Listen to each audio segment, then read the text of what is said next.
Okay. Appreciate everybody taking some time to be part of this challenge.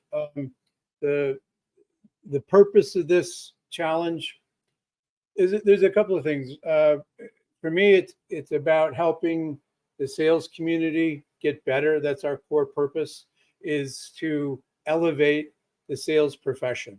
Some of the folks on the call today have been working really hard most of their career to do just that. They're constantly learning, constantly looking at opportunities to get better because they know that just a little bit can give them the edge over their competition. Um, but what I wanted to do is talk a little bit about, you know, the number one mistake that business owners and senior sales executives make when it comes to hiring salespeople. And it has an impact on creating accountability, has an impact on creating reliable and accurate forecasts. So that mistake is that we hire salespeople the same way we hire everyone else in our organization. It's a common problem, and that's part of what I'm trying to do with this challenge, is to get the word out to everyone that there's another way of doing this, and it's going to involve a mindset shift, probably more than anything. There are some techniques and some things that we'll go through here over the course of the next few days, but that's the big objective here. So let me explain to you how we got here. So back in 2000, it was really my first opportunity to become a sales manager. They actually called it a sales director for North America, which is basically just a sales manager of 5 salespeople. And the CEO wanted me to hire 2 new salespeople and fire one of the existing people. And I hadn't ever done that before. And I failed miserably at hiring the salespeople. I hired and fired 3 people or 4 people, and 3 of them were gone in 9 months. And the issue was that even the one that stayed was just a little above average. And then if we fast forward to 2012, I was running a small sales team for a fire alarm manufacturer. We had about 6 or 7 people, depending upon the owner's mood of the week. So I needed to go hire a couple more salespeople there. And, I implemented a different process, right? I tried using multiple interviews with different stakeholders within the company, tried to get different opinions. We tried to do some structuring of asking people to ask certain questions. And we used a behavioral assessment that we used for the company to understand how to manage people. My batting average was still less than 30%. And then 2014 came around and I started this practice, and I was doing some fractional sales management work, and I had clients who needed to upgrade their talent. And the challenge was for me to develop a way to hire salespeople with a better than 80% success rate, because these clients really needed to upgrade their talent. And my goal was to change my approach, and my thought was I could do it the same way I've always approached sales, and that is to qualify candidates quickly, ruthlessly disqualify candidates, and I had to make it work. So I decided to go forward with that. And one of my mentors introduced me to STAR, and STAR is the sales talent acquisition routine, and it's objective. It has certain components that we're going to go through over the course of the next 5 days. It's really simple in theory. It's really simple in its application, and it's not that different than what we currently do to hire salespeople but the practice and the implementation of it, the mindset is different. And what we've had over the last, STAR's been around for about 29 years, and has a 92% success rate of hiring a candidate that we recommend, and those rising to the top half of your sales team. So my goal is to help as many people understand the fundamental shift that they need to take to attract and hire and retain sales talent that's going to sell to their customers at their price points in their marketplace against their competition. So that's what this five-day free challenge was. That's why it was born. I want to get the word out and let as many people know as possible, and create this awareness. So the sales talent is going to help make. It's not going to be the end all be all. It's not going to solve all of your problems, but it helps create accountability. Becomes a little bit easier if we got better talent. Managing and coaching salespeople that are of a higher caliber is easier. To get them to do the things that we need them to do to have an accurate and reliable forecast is much easier. So it is not the only solution, and this doesn't solve all of our problems, but it makes everything else a little bit easier. So let me slide here to the next one. So we're going to break this out. The housekeeping here that we probably should cover is that each day I'm going to start off with basically tell us what we're going to do. We're going to walk through these steps. The first day or two is a lot of mindset and how we think about things a little different. Today we're going to look at what we are doing now that might be a challenge. There's a list of things that we can consider. I would encourage you to take some notes through this. We have a VIP group that they will have access to some of this data and be able to just have these PDFs. So that's something you still can consider. And then we also want to look at something that is often overlooked, is defining what role we're hiring for. So that's what we're going to cover today. And I'm going to go through these slides. I'm not going to read every slide. I hate that. It's not my thing. But what I want to be able to do is articulate and help you understand these small, subtle shifts that we want to make. All right. So I'm just going to keep jumping through here. So got a few slides that talk about things that we might be doing currently in our hiring process that we might consider why we're doing them, if they're causing us any trouble, if it gives us a reason to hire someone or consider hiring somebody, or to disqualify somebody for the wrong reasons, or to hire the person for the wrong reason, or to move them along the process for the wrong reason. So, some of these are about what we do after we've hired somebody. So holding people accountable is something we know we're supposed to do. And we should have a framework for doing that. But during the hiring process, and this is something I would encourage, just a little tip we'll add here, is that we tell the candidate during the interview how we go about holding them accountable, how we do that within the organization, why it's important. Because different organizations do it in subtle differences. Some don't do it at all. They just hope for the best.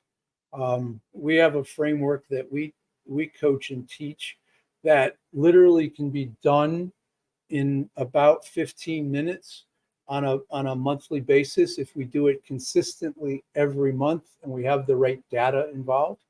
So if we're not holding salespeople accountable, then it's difficult to measure their success, and it's difficult to make them to be successful. So we want to focus on that. Some of the other items here is a clear direction for our salespeople. Sometimes it's like, hey, go out in the world and go talk to all the manufacturers. Well, we probably want to give them a little bit more clarity than that. We want to give them some targets. I love it when a salesperson can show me their target 100 or their top 50, so that they always have that list of people that they know who they're supposed to be looking for. And if we give them clarity around who that is and what that customer looks like and what they sound like and what their problems are, then it's easier for them to identify somebody else that fits into that bucket. So giving that information, and we'll talk about on day 5 about onboarding. I'm going to give you a series of checklists there. And that is part of the company story we want to share. And I really encourage folks to talk about the company story, why we're different, before we start doing a lot of product training. Product training is important. We need to be an expert in our field, but we really got to understand this messaging and the company story about why the company was started as a piece of that, but why we're different, how we go to market, how we're going to help them. That is the responsibility of the ownership of the company, and the senior sales leadership should be able to give that information to the salespeople. And I think the other part is having a criteria and being really clear about that we're searching for that criteria. And that comes about in a couple of different ways that we'll talk about during the next couple of days, about how we write a job posting. The job posting I'm going to share with you is I guarantee, is going to look wildly different than the job postings that you see on Indeed or any other job board.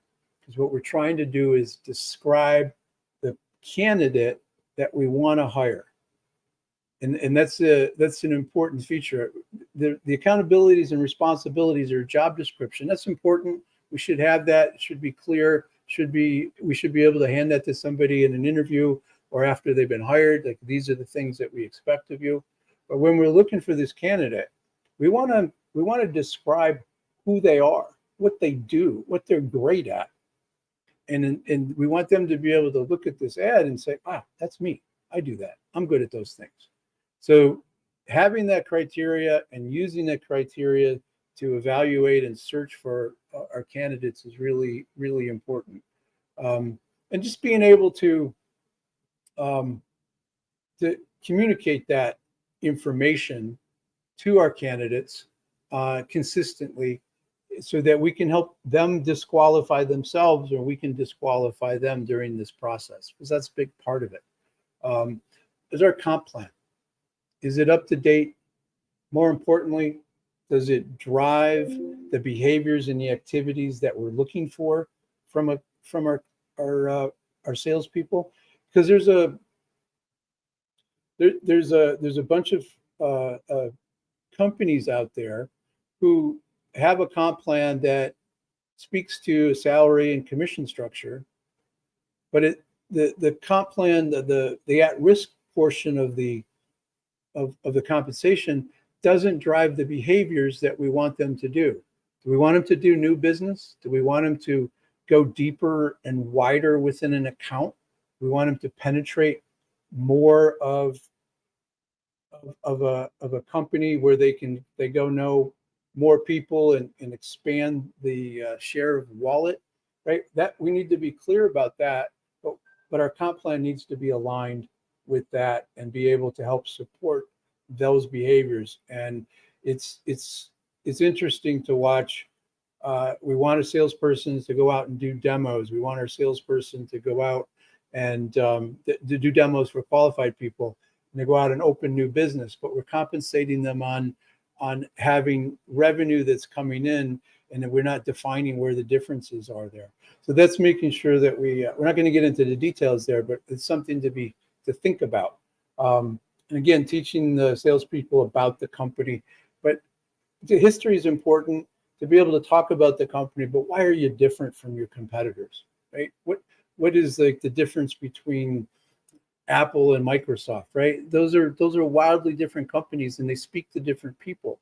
So we should be able to articulate that in a especially if we have a commodity based product, or our product is commoditized by our buyers. We want to be able to differentiate on something small, something that's going to get their attention. So that's something that we need to be able to give to the sales candidate once they're hired, for them to be successful. There's a lot of things in here in this list about what sales managers should be doing. And I think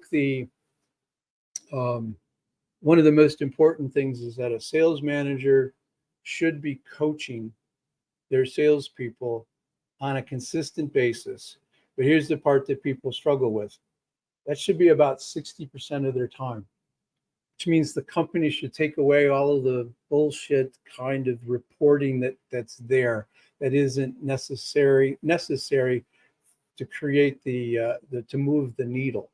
And if that sales manager is working with those salespeople and coaching them, doing pre-call plans, doing debriefs with the salespeople about what went well, doing good pipeline reviews, and managing their messaging and making sure that the accountabilities on the activities and behaviors are there. This is what's going to move that needle. And I have a soft spot for sales managers, because the first couple of times I was promoted to sales manager, they did it because I was top salesperson, and that doesn't qualify us to be a sales manager. So it's a unique set of skills that we really have to focus on, and getting better. And like I said, I know some of the folks in this event are constantly looking at those things and trying to get better. Part of the reason why they're here is looking for a little edge. We want to make sure that they understand that our prices are a little higher than our competitions, and how we deal with that. Is another piece that if we're not sharing that information, and they get out on the street and they get pricing objections and they start to try to defend their pricing, this is going to be a challenge, and we're going to struggle. So we want to help them understand all of this messaging. Sometimes there's folks that have trouble with hiring salespeople that are better than them. Right? That sounds a little crazy, but it's sort of a philosophy. If I want to surround myself with people that are better than me, smarter than me, that I can learn from. And that, as a senior sales leader, even as a CEO within your own company, we can surround ourselves with really great talent. We can learn from them as well as them learn for us. And I think that's a part of a mindset shift that we want to think about here. Making sure that we understand and explain who our competition is, who the people that really kind of gum up the works, and why. Right? I used to sell a fire alarm business that was highly commoditized, and we were a small manufacturer that sold against little companies like Siemens and Tyco and Johnson Controls and Honeywell. So why would somebody work with us compared to somebody with a big name, right? And I had to be able to have that conversation and contend with what they were going to do and how they operated. So I didn't speak badly of my competition, but I knew what they did. So as a sales manager, as a business owner, we want to share that information as we're onboarding salespeople. We want to make sure that they have the skills to be able to go out and be consultative and to ask the right questions and share that information and deal with some of those objections. Role plays. Everybody, the first few times hate role plays because it's just practice. And I try to reframe role plays with salespeople as a way to practice in a safe environment. If we're going to screw something up, we're probably going to screw it up no matter what. So let's do it here in this room, in this situation, where we can learn from it, we can get better, where it doesn't cost us revenue and commissions. So if we don't have a structure in place to practice and to do role plays, that is going to reduce our ability to hire successful sales talent. Because there was a study I read just the other day from Gartner about 68% of sales talent, of 68% of salespeople are looking for more support and coaching from their sales manager, from their sales leaders, and they're not getting it. And sometimes that is due to resistance from the sales manager, like they should know what they're doing. Business owners believe that they're hiring salespeople, they should know how to go do this. It's not always the case. We can all get better. So this is something that we want to be focused on and make sure that our systems that we have in place account for these things. So I think the next big piece of what I want to discuss is why we need to treat salespeople differently. And I contend that salespeople, and I'm one, that we're just different. We're wired up different. We have to go out and create something every day. Rarely do we have people that are just calling us and giving us business on a consistent basis, right? There's some of that, and we welcome it, but we got to go out and make things happen. Especially when we hire a new salesperson, they don't have a book, and even if you give them a couple of accounts, they still got to go work those accounts, and you want them to grow them. So we're looking for somebody that has a different mindset about it. And I look at it this way: if we're hiring people, salespeople, the same way that we hire other employees, then what we're really doing is we're thinking about the other employees. So think about we hire an admin or an office manager. In this person, there's nobody internally or externally coming in and making their job difficult. There's nobody throwing objections at them to say that they can't, they won't return the phone calls, or the pushback is there, right? Nobody's coming to their desk and knocking their files off their desk, right? I guess would be an equivalent. So they get to come in and do their job. They're told what their job is. There's some expectations they're set, and then there's nobody getting in their way to do it. If they have the skill sets, they can move forward. In sales, we have skill sets and we have competencies and we have the sales DNA of what's going on in our head, but we have to go out and convince people and persuade people to come talk to us, to come look at our offerings. And that's one of the big differences between salespeople. And I sort of give that example here in the slide about an office manager. So if we're doing it the same way and we don't think about this differently, or we're not qualifying salespeople differently, we're going to end up with some weaker results. So these 6 challenges salespeople face on a regular basis, right? We have competition that we have to contend with. We have to go out and persuade people, like I said. We run into rejection on a regular basis. So how are they going to handle that rejection? During the interview process, we want to understand, how long does it take somebody to recover from a no, right? If they've worked on something and they've done the proposal and they get that far and then they get the no, does that blow up their week, their month, their day? Or can they go grab a coffee, walk around the office, and come back and get back to work, right? We want to understand that ability to handle that rejection. They have to handle some hostility from time to time. God knows we get a hostility from people these days with sending back emails or leaving messages. And then we have to be able to contend with that as a salesperson and let things sort of roll off our back. We don't have as much control as other positions in a company, right? We want control. We gain control by asking a lot of questions, but that's something that we're faced with as salespeople. The resistance that we reach is a little bit different than the competition, because we have to go speak to somebody who's already buying a product that's similar to ours. So we want to uncover their ability to overcome that resistance during the hiring process, not after we've hired them. And then timing, right? We know that the timing isn't always right, and we have to have that persistence to keep after somebody.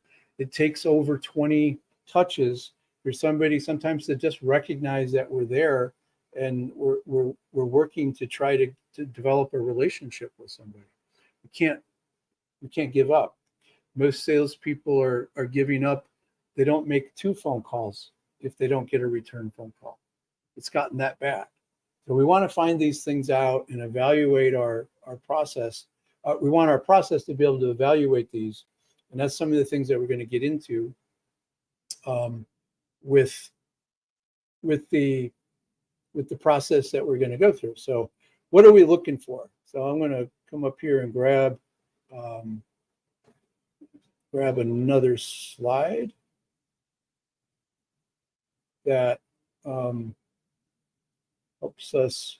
Bear with me just a moment. I had a meeting. This is an excuse, but I had a meeting that caused me to not be fully prepared and have this open. So this is going to be hard to read, so I'm going to kind of share this with you. And you'll have this in your packet. But what we're looking for, not all sales roles are created equally. You've got a hunting role, a business development role. Is it more of a sales role where we got a little bit of accounts that we have to manage? Or do we have all accounts that we're just going to go out and manage these accounts? We don't have to go develop new business outside of those accounts. Are we, do we need somebody to be a strong closer? Is it important that they be a consultative seller? So what this document will help you see is, what are those competencies, what are those categories that individual needs to have and be able to have as part of their DNA and part of their skill set to be able to do the role. And that role is something that we need to be clear on. You know, so I was talking to somebody just last week about, they wanted to hire a salesperson. I'm like, great. You know, what do you want them to do? And they looked at me like I was, you know, in three heads. Like, what do you mean? We want them to sell stuff. Okay. So I started to take them through this idea of, are they getting a book of business? Well, of course not. We want them to go open up new business. Okay. So we need them to have strong hunting skills. They're like, yeah. So what else does that mean? So just by having this conversation with them for about 15 minutes, they realize that all of their previous efforts to hire somebody for this role, why it partially failed, it partially failed because if they didn't have clarity about what they wanted the salesperson to do. And they had hired 5 salespeople in the last 3 years.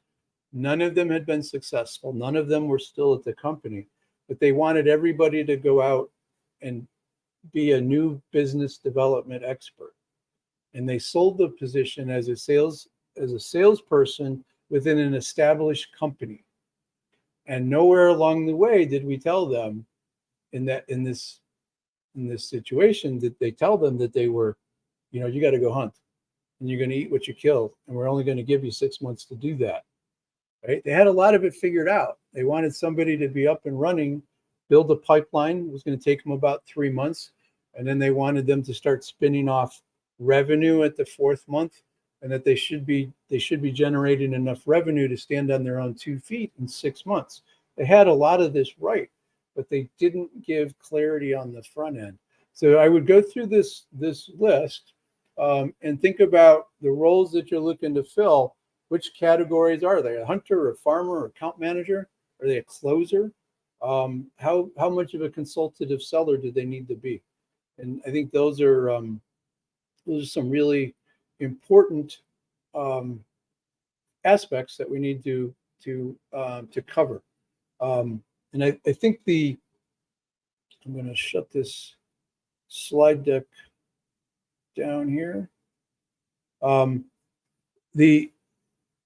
What's really important is that this mindset shift that I've been talking about, I've been alluding to, has a lot to do with what we're looking at accomplishing with this role. It has a lot to do with what the expectations are, and how we're going to go about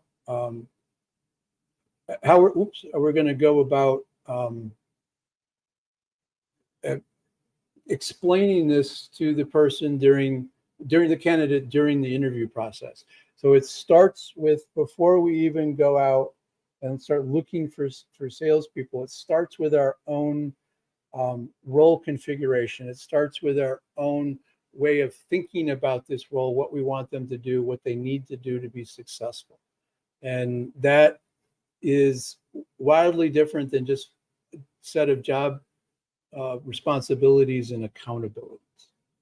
So I'm going to take a look at the chat here and see if I've got any questions. Paul, you can feel free to jump in if you've got a question on anything that you want to cover. You're one of the more learned sales managers we got. I just unmuted you. No questions come to mind. I'm just taking in what you're saying.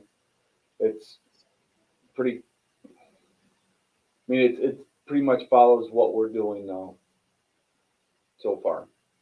Good. You're ahead of the game. When you're working with a candidate, is that interview? I'm kind of going to look ahead a little bit here. Does that interview have a structure to it, that we're asking the same questions of each candidate as we move through the process? Yes, I've got a set of probably 5 or 6 questions I can pull out when I'm interviewing a candidate that I'm asking so I can get a consistent answer. We use an Acumax survey. Sure. So, that puts me into the, 80 to 100 percentile of, my superstars have taken that Acumax. I know what I'm looking for in the Acumax. So that kind of puts me in the right path. And then, I have a few questions that I asked that I'm really looking for specific answers to that will tend to tell me if they're going to make it or not. So I call those structured questions, where we're really, we know what a good answer sounds like, we know what an okay answer sounds like, and we know what an awful answer sounds like. That pretty much how you have that set up, right? Correct. Yeah. So, do you ask any questions around how they think about sales or Like business acumen? one of my questions is, can you tell me the last time you bought something that was a major purchase, but it wasn't financed? And what did that look like? And you're looking Process. for their ability to, how they go about thinking about doing research and what they're likely to accept from your prospects. Right. If an answer, a typical answer to that from somebody that I'm not looking for is, I bought an 80-inch TV. Great. What did that look like? Well, went to 7 stores, 15 websites, really researched the heck out of it, found what I wanted, and then found out what the cheapest price was, and I bought it. Great. That's a salesman I don't want. Exactly. And that's so far advanced than what so many people think about. And I'm not just, we didn't rehearse this, but what I think is important to take away there is that there's a direct correlation between how somebody buys and what they will accept from their prospects, right? And that's what you have figured out, that if we're out there doing research, like I had somebody who's like, well, I would just go and, I use the example, if you had to go buy a washer and dryer, it had just taken a crap, you needed both of them, the in-laws were coming in, you got 3 kids, there's laundry all over the place, and the in-laws are coming in 2 days. What do you do? So I put a little pressure on him. And I had one guy who answered the question in an interesting fashion. I'd go fix them, right? Which gives you. So I had to dig into it a little bit further, right? Because I like the idea that he knew he had a crunch and that he was going to try to take some action on himself. But when I dug into it, it was all about saving money. Right. It wasn't about saving time. It wasn't about getting something done faster, or that he happened to like his older style laundry machines. But having that ability to go and understand what's going on in that sales candidate's head is, really important before we go hire somebody. But I think the last thing I wanted to cover here was that we should go back and look at, and Paul, you and I will talk about this a little bit later, about doing an audit, of our process.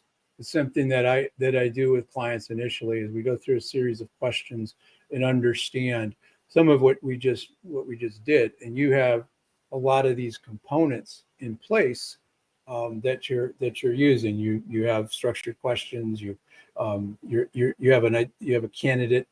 You know what you want them to do. you're clear about their objectives and their responsibilities, and you're clear about what they need to do every day, every week, every month to be able to get there. So going through that audit, so it's something that you can do as a business owner or senior sales leader, is go back as we start to talk about these things during the 5 days, is what are we doing that we can improve upon?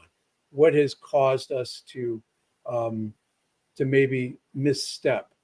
And those ideas I went through early on in the slide are spots where we could go take a peek at our process. So, and if we haven't done something different than what we're doing with everybody else, that's the starting point. That's a reason to kick this off. But we're looking to take some bias out of our hiring process. We're looking at trying to kind of create some scorecards here. We're looking to make this go fast and simple. We're looking to, and I think this is the big mindset shift that we'll get into a little bit tomorrow, but it's really about challenging that sales candidate in a way that's going to be similar to what our prospects are going to do to him or her. And what I mean by that is we want them to be on their heels during this interview process. We want to avoid selling the role and selling the company until the very end, until we have a candidate that we want. So we really want to discourage that like, we got a great company, we got a great role here, you can make a lot of money, we got customers who love us, right? We want that to be set aside and really approach this from a disqualifying perspective. We want that candidate to be on their heels and having to think. So it can all be done professionally, and we can treat them better than our prospects will treat them. We can be polite, but I want to put them on their heels and make them think about what they're doing, and I want to see their reaction. Sometimes it's more about how they respond than it is their answer.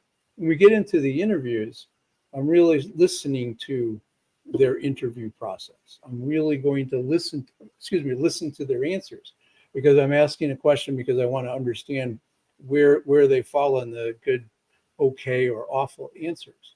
But early on, when we do something we call a phone screen, which we'll talk about tomorrow, I'm looking to challenge those folks, really see how they respond with that uncomfortableness where there's some pressure. And there we ask a series of questions that they need to be able to articulate their words. They need to be able to be clear about and concise about their answers.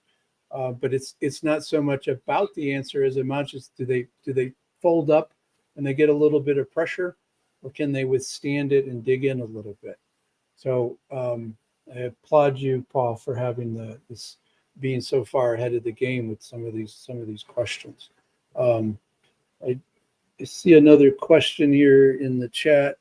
Let's make sure I make sense of this. So Bob, what we're looking at, the question is, does the candidate need to be told the entire story about what the company is, what the company does? So he was asking about the messaging.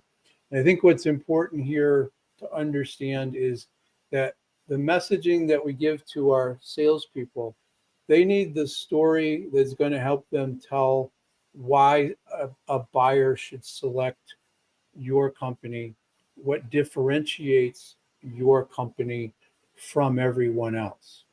So I'll give you an example from my career. And I struggled with this for a long time because we didn't get this wasn't given to us. So we would sit down and we would be at the beginning stages, like, why should I hire you?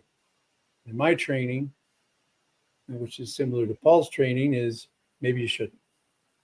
But let me tell you, and I would point out that 97% of what I do is exactly the same as my competitors.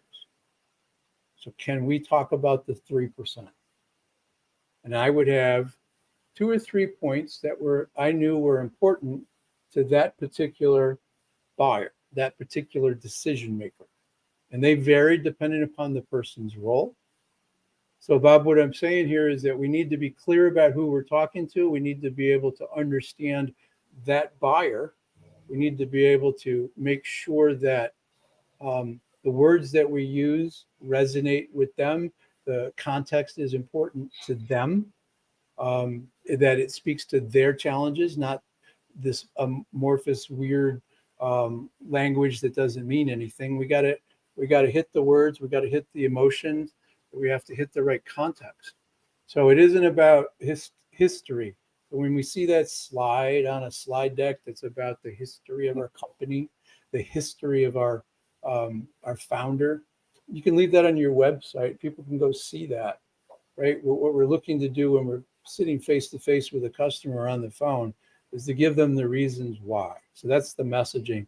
And I believe that that's the responsibility of the company and the senior sales leadership to help them gain that. And we shouldn't expect them to come up with that on their own.